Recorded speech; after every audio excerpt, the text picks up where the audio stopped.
And we start off first at 4 with a first alert weather day. A live look at Hilo. Hawaii Island and Maui County are getting the most rain from this Kona low as forecasted by our first alert weather team since last week. And we knew from the start this would be a bigger weather event for the Big Island and not the western end of the state. Now, rivers are flowing fast on the Big Island. All islands are still under a flood watch, but the most severe weather has been over the eastern end of the state. Now, the ingredients have been coming together for significant rain and flooding all across the island chain. We have live team coverage from the Big Island, Maui, and Oahu. But we begin with First Alert Chief Meteorologist Jennifer Robbins with the latest. Hey, Jen.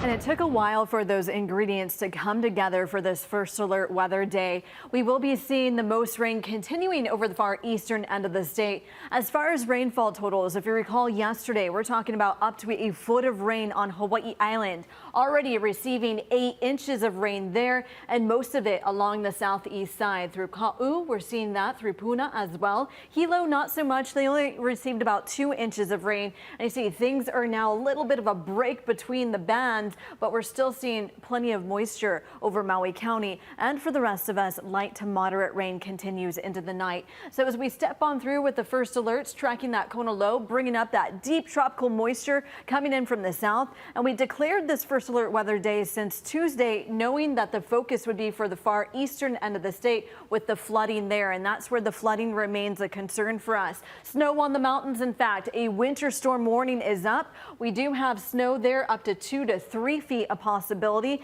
and strong Kona winds on the mountaintops at 60 miles per hour. As far as what we're expecting for the rest of the night into the weekend, notice the Kona low digs a little bit more towards the south. With the center of the low diving to the south, that brings that band of moisture still hanging on over the far eastern end of the state. We have south winds that are continuing as well. Look at the bands of moisture, pretty heavy still along the Hamakua coast through Hilo all the way through Puna. And for the rest of us, light to moderate rain, so not expecting a whole lot from the system as we go into the next couple of days. But rainfall totals still very impressive over the eastern end of the state. We could get maybe about 5 more inches to 8 more inches over Hawaii Island. Thank you very much, Jen.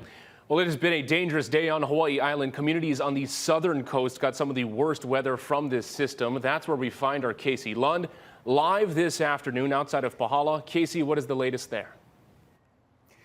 Hey, good morning, or good evening, Mark. You know, we actually had to move up to Pahala town here at the shelter because the rain was so bad. But as you can see, things have calmed down quite a bit. And that's what we've been seeing throughout the day. Pockets of really intense torrential downpour and then moments where an umbrella is not even needed. But those don't last very long. And those rainfall totals Jen mentioned don't surprise me at all. I want to talk a little bit about the closure of Highway 11 in just a moment. That it was a huge thing that happened today that impacted a lot of folks and still is. But first, we want to go back to that video and show you just how much water that we're talking about. A lot of this water coming from the Ka'u coffee farm up there above Pahala town, coming down those streams and then rushing toward the ocean. And you can see as it goes under that bridge, if a lot of debris were to build up, it could really cause some problems. But all that moisture did force the county to close Highway 11. Leaders at the state's Department of Education anticipated that closure. They decided early this morning to cancel classes at Pahala Elementary, Ka'u High School, and Na'alehu Elementary so that students and families wouldn't be trapped on either side of the closure.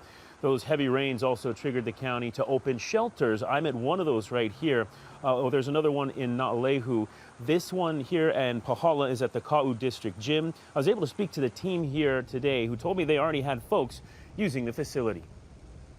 We had about 12 people here. A lot of them were those foreigners that were camping out at the Honolulu beach, and they you know, once Kauai flooded, they couldn't get back to Kona. They needed to catch a flight back on the Kona side. So we suggested that they go through Hilo and Saddle Road. And that is a long trek if you've ever made it. The Red Cross also here at the shelter to help anybody who might need their services. Luckily, we haven't heard of any serious damage to homes just yet or families being displaced because of that flooding. The county also made the decision to cancel several bus routes and end others a little early out here on this side of the island. Be sure to check online. Helion, the bus, is a great way to follow them along Twitter. You can find whether or not those bus routes that you depend on are closed. But Mark, back out here live drive. We're having a little bit of a break from the rain. I'm enjoying it, trying to get a little dry. But really the serious situation for so many folks trying to get across that closure at Highway 11. Cars have been lined up there since this morning around 9 or 10. Some of them have really serious business they need to take care of on the other side, hoping that roadway opens, but there's really no information that we've gotten, at least, that that's going to happen anytime soon. For now, we'll send things back to you in studio. Mahalo nui.